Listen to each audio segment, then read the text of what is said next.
We are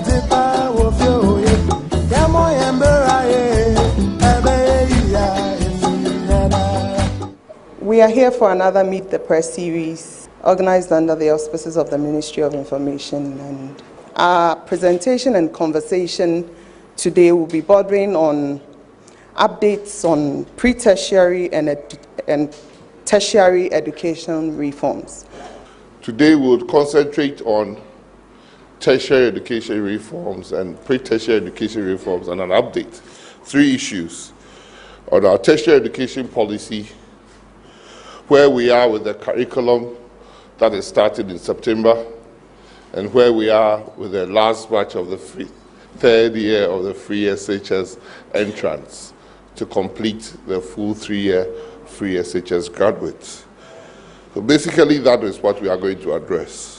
The Ministry of Education exists to provide relevant education with an emphasis on science, information, communication, and technology to equip individuals for self-actualization and peaceful coexistence, as well as skills for the workplace for national development. That is our mandate.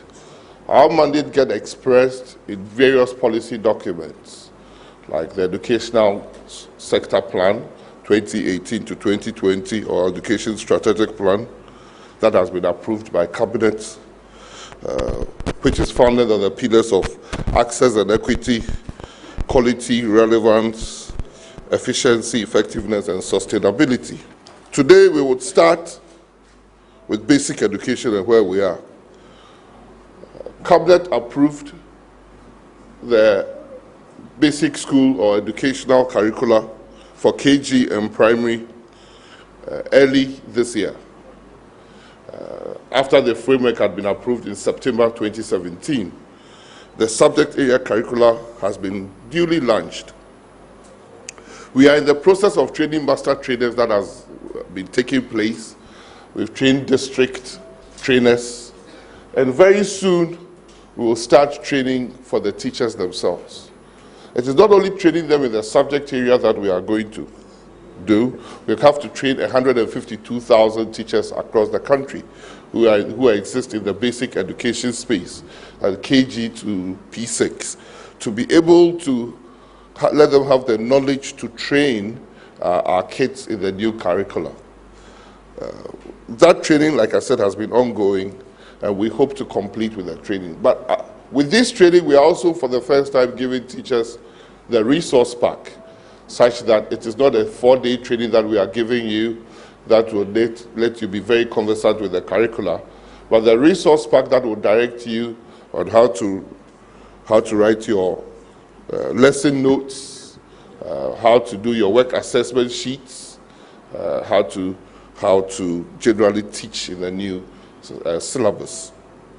That would happen in August. And in August, because basically almost all the schools are on vacation in August, and we are going to train the teachers in over 900 different points in the country. The training will take about a week, so that we will get all the teachers well trained. After that, we would also come up with a program where teachers can go for updates of the knowledge in the various colleges of education throughout the year and subsequent years. We would also put out videos and resource materials on websites and general places where teachers can access. And every teacher who feels inadequate would get the support of the ministry to make sure that that teacher is well-resourced to teach. The new curricula is coming on the background of the old one that existed for years, that various commissions of educational commissions have wanted to change. The last one was Anamwa Mensah, I think in 2002, that we have not been bold to confront the issue. The challenges have been known to Ghanaians for a very long time. It's not for me to repeat that. We all know that the basic school is not producing the quality material or the learning outcomes we so desire. And year in and year out, government after government, we lament about results, whether it is BEC or WASI. But it's about doing something different to expect a different outcome that makes this reform fundamental. Would we continue in the same old things to produce the same results where we want all one change? where Ghanaians have voted massively to send their children in basic education to private institutions, which didn't exist in my short time when I was doing even basic education. When I was in school in primary 6, you could count the number of private institutions offering basic education in the country amongst our fingertips. Now nearly 30% of basic education in that space is being offered by private education. It is even said, I don't know the justification, it is said that teachers who teach in the public basic schools don't send their kids to the schools that they teach. If it's a vote of confidence, I don't understand this one. So we all as a collective, as a country, should decide on a change that will make us reinforce our hope and belief in our school system that we so are operating. Some of the results that have come out, we don't seem to like it. But every assessment that has come, including the last one based upon 2015 to 2016 World Bank data, published probably in 2019, called Africa Facing Forward. For every 12 years of education, we waste about 6 years in this country. You put your child through 12 years of education from P6 to SSS, and probably effectively, he should have stayed for 6 years to acquire the knowledge that he had. That is abysmal. We shouldn't forget that it was not long ago that we chopped last in an international assessment exams called PISA. We chopped last, and when we chopped last, we still could not be bold to confront the issues of a trajectory turn. We still continue in the same place. And it is disastrous for us to think that we will get best students or best citizenry out of a very poor educational system. We want to embark on a reform to change. The reform that we are embarking on is holistic. People say we seem to be doing reform. The reform should affect the teacher, it should affect the pupil, it should affect the parent, it should affect government, and it should affect the teaching and learning resource that is available. If you have a class, fantastic class, and you don't have the teaching and resource material in the class, effective teaching and learning doesn't happen. We need an effective teacher, well motivated. We need a student who is aspiring to be something in life. The class, that means that the parents should be supporting the students in class. We need the teaching and learning materials, and we need a good curriculum that can stand the test of time. Not long ago, when we used to do O and A levels, there were equivalencies. Our O level was equivalent to UK O level, and people could just move from Form 5 here and go into a sixth form in the UK without your certificate being thought about in the second time. Now, I'm not sure about that. The new curriculum has a few emphases. The new curriculum emphasizes on the acquisition of core competencies or foundational literacies, arithmetic, reading, writing, creativity. The new curriculum is emphasizing on mathematics, of making this country a mathematics-friendly nation. We all recall that we will go into a class of a maths teacher, and the first comment will be, maths there, it's not like that. We need new methods of teaching maths because we live in a maths world. Everything we do is about mathematics.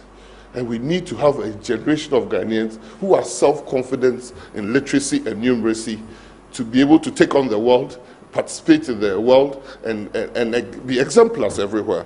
So we will strengthen mathematics teaching. We are reintroducing the history of Ghana, which existed.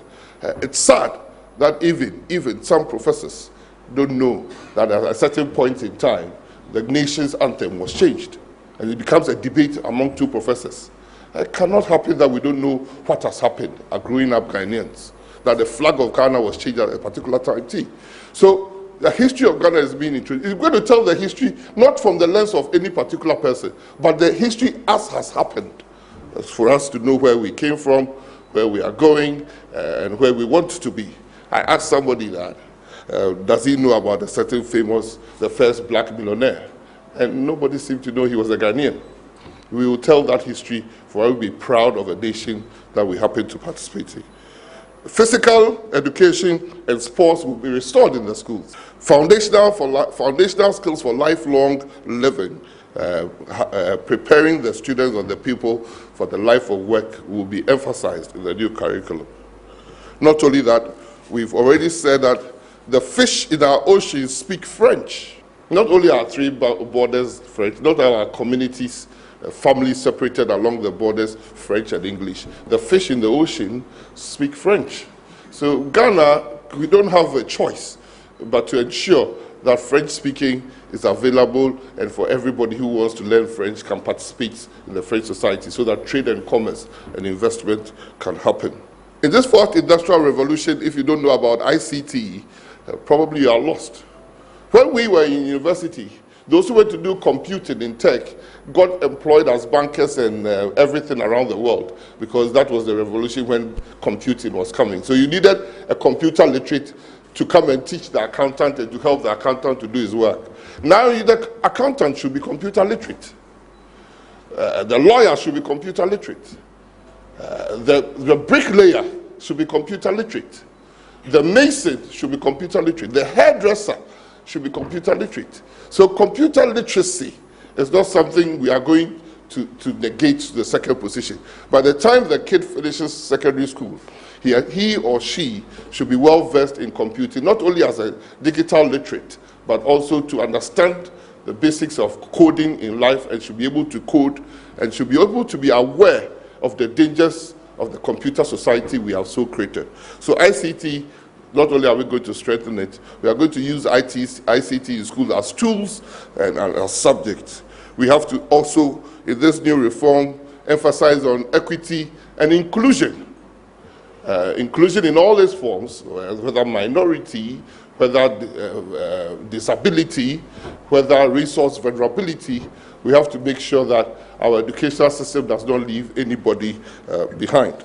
We hope in the dream that by the time our kids finish primary and secondary schools, we would see our kids not only as digitally literate, they will be patriotic, they will be good communicators, they will be confident, they will be team players, they will have moral values, they will be global citizens, innovative, creative, independent, and problem solvers. That is our dream for the Ghanaian pupil and the Ghanaian student before he finishes pre-tertiary education. Like I said, the training is ongoing. The materials, our resource packs have been printed, and we hope that in August, in over 940 places in this country, subject teachers, generalists will be trained to be able to handle the new curriculum. The new curriculum has been quality assured by Cambridge International, meaning the new curriculum for the basic schools is comparable. So when you look at it, you take the sum of the subjects, you would go and say, oh, this is about Singapore maths. What have they done to be where they are? We should be able to, if not replicate, adapt it in this country to be able to also aspire and give our kids hope. Interestingly, the Singapore maths that countries are adopting, one of the key drivers was a Ghanaian. We seem to have a lot of good things in this country that we don't highlight. So that is where we are. Not only that, the key thing that was missing in the old curricula was assessments. Where do we assess? We put a child through KG1, KG2. Ghana is one of the few countries, less than 5% of countries in the world have 2-year KG as formal education. We have 2-year here. So we put kids from 4 years, 5 years, 6 years, 7 years, 8 years, 9 years, 10 years, 11, 12 to finish JHS. And the first time that child is being assessed nationally is probably when the child is doing BEC. No wonder we have such disastrous results. No, we should have national assessment. That is not penalizing the kid, but that is allowing us to revisit and see where there's a problem, what support we can give.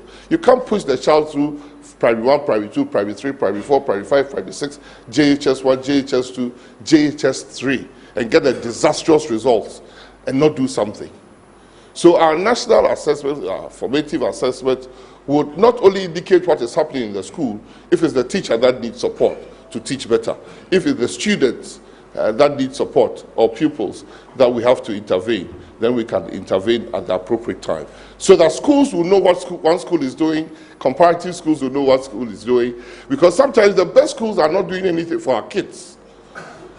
If you take all the people who get 7 1s into your school, and they come up with 8 A's, probably you have done nothing.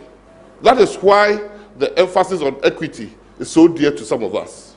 If you think you're a good school, bring an average student up and let him also become better. That is the whole point about the society caring for each other. So we will not allow the situation where the good schools will select the best students from BEC and come and tell us they have got the best kids for university. So you go to the university now, in some of our most fashionable courses in engineering and science, and you see it's only 2 or 3 schools, girls' schools, that are bringing students to that. It's not right. It's not right. A society that cannot care for the weak cannot support the rich when the weak starts attacking them.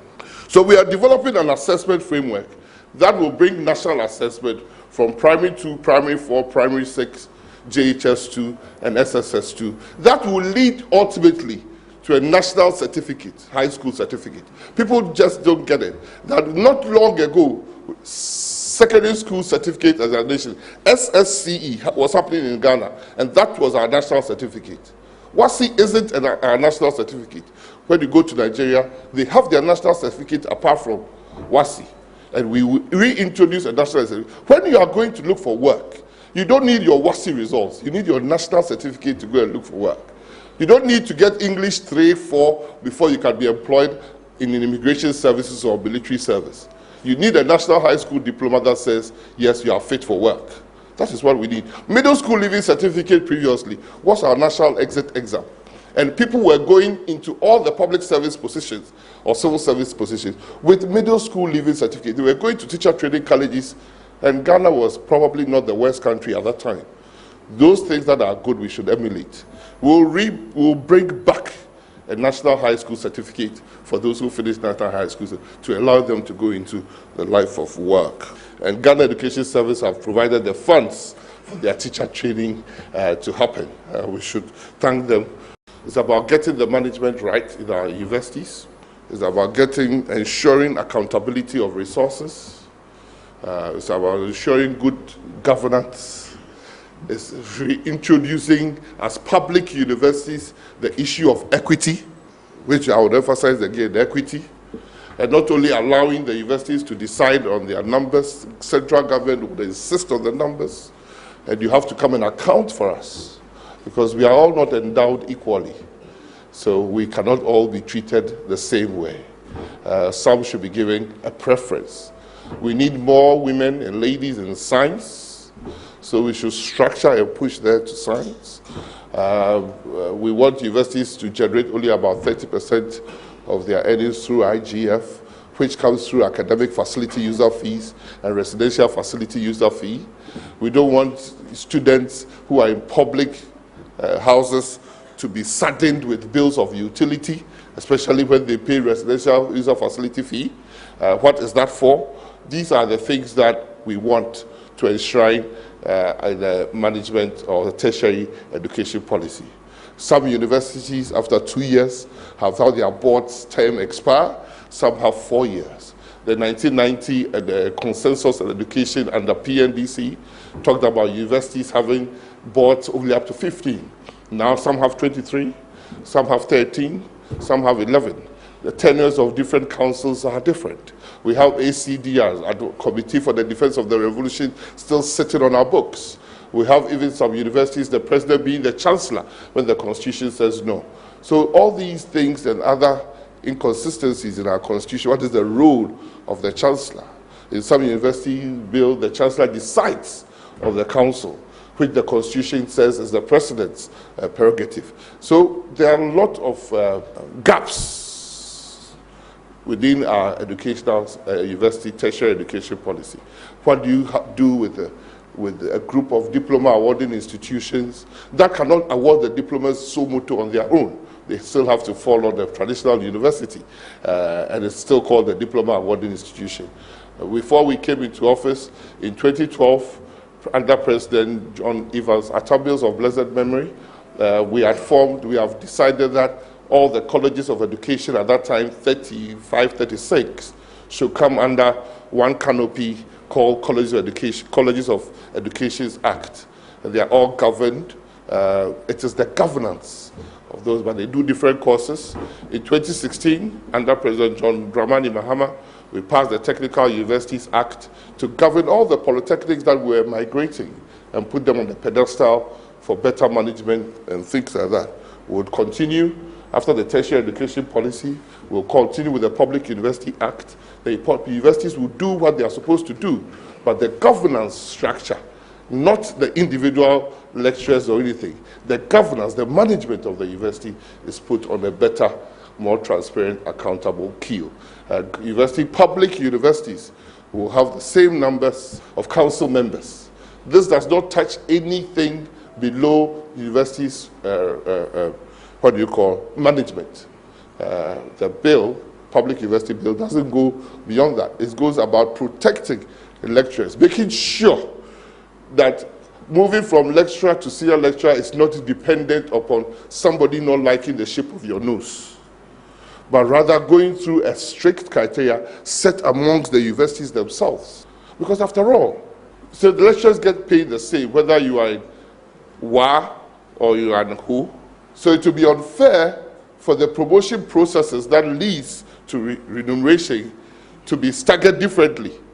So that if you, depending upon the university you go, you can in 2 years become a full professor. And if you go to another university, it will take you 50 years. Who will go to 50 years? So it has to have relevance. When you go to countries like South Africa, what will contribute to your upward mobility as a lecturer is governed plainly by a document that these are 15,000 publications you have to publish in for your promotion. If you do 5 papers, you move from lecturership to senior lecturer. So he looks in the papers, it has been set by the same university people, not outsiders, that have been put together. If he does that, and it's relevant to his field of teaching, he gets the promotion. It's not that after you have done that, then somebody comes and says, bring your papers. You bring your papers. I'll take you to Kwesi Atta Adwoa to come and tell me whether you are good or not. You are not good. And when it comes, 2 lecturers in the same course, they take one to Kwesi Atta Adwoa, and they take the other one to Kofi Abena Ama. And when Kofi Abena Ama brings it back, they say, hey, go and look at it again. Then Kwesi Atta Adwoa brings it and say, oh, we have passed, because you don't like the personality. It shouldn't be allowed to happen. In fact, it's the biggest complaint as a minister I've received in the university academia, that their promotions and appointments are not done transparently and exercised equitably. So we'll look at it. So we put together a group of academicians, all of them, higher education specialists, all of them former vice chancellors and things like that, to tell us where to go. It's been taken through all the universities. They did a stakeholder early this year, I think in March, in Koforidua, chaired by the Minister of State, Professor Kwesi Yankah, in Koforidua. All the universities were there. One of the things that are coming out of that is a common admission policy. In UK, almost every university you want to go and do undergrad, UK has got thousands of universities, the most capitalist country in the world. You go through UCAS. In Nigeria, you go through JAMB. In US, even US, the SATs and things are what we use, the equalizing standard. So in Ghana here, if you want to go to colleges of education, you apply, it's a central application. It's to make applications simpler for the poor man. When I wanted to enter the medical school at that time, there were 2 medical schools, Kumasi and Accra. I applied to both medical schools, right? But some of those who applied got both medical schools. So I got Accra and got Kumasi, and wrote letters to them that they would come. But you don't get paid, you don't pay anything till you go matriculation and things like that. So when it got to matriculation, the smart ones decided we'll go to Kumasi. And then what happened to the space? The university never knows that you will not come there till after matriculation. And then after matriculation, the poor ones who could probably, if I had not wasted that opportunity, could have gone in, are shut out because they are not connected. So the connected ones whose children were already doing other courses because they were not smart to get into probably say the medical school are the ones who have the field day. So they move from history to medical school. That is an exaggeration though. What I'm saying is that with a common electronic admission platform that is a thing of the past. Because as soon as the child chooses and gets admitted and chooses, the space becomes available to any other person. So you don't have to buy 5 application forms and pay 200 cedis each for one medical school you want to go. You have to pay 200 and apply to all the medical schools in the country and decide that when you decide to go to Tech, when you get there, you pay your admission fee. But you have not wasted the space in Cape Coast. There is this also vexed question of fee-paying students that is seeming to kick out the poor. So there are medical schools now that if you are poor and you're a Ghanaian, you can get AAA, you can't get N. Hey, sir. So government has taken the position that since those medical schools are public medical schools, the rich can always go to their private schools. Since they are public medical schools, all universities would have to have a cap on the number of students they can admit as fee-paying. Because in this country, since independent, tuition is free. It has been free. And the government is paying for lecturers. The government is the single largest investor in the education, in the universities. In fact, when you add the IGF plus the salaries, government is paying nearly 90% of the investment in the universities. So government has a right to say that don't put up your places against the generality of Ghanaians because most of us are poor.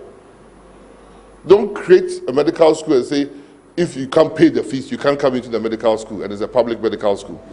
So we're going to, the policy that has agreed by cabinet will set it all up, and other things. So today, the minister, since we are in the information press room, the Minister for Information, or whoever is deputizing for the Minister for Information, will launch our tertiary education policy. Thank you.